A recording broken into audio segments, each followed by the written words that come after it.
Guys, bali for today's video, ito yung meron tayong 50mm na Sequin brand. Type THHN and THWN. Then nakalagay yung kung gaano siya pwede ilagay itong conductor na ito 90 degrees Celsius. 600 volts, made in Philippines. Bali guys, sa mga nagsasabing hindi pwede, si THHN at THWN sa may outdoor, lalo sa may service entrance wire.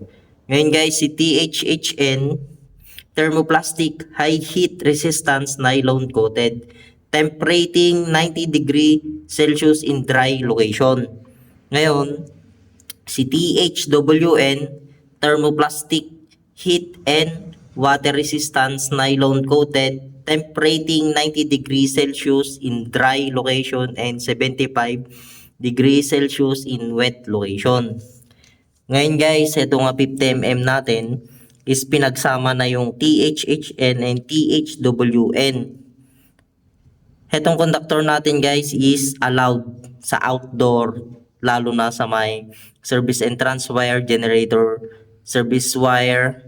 Pwede itong THWN and THHN na pinagsama na dito sa ating Sequin 50mm.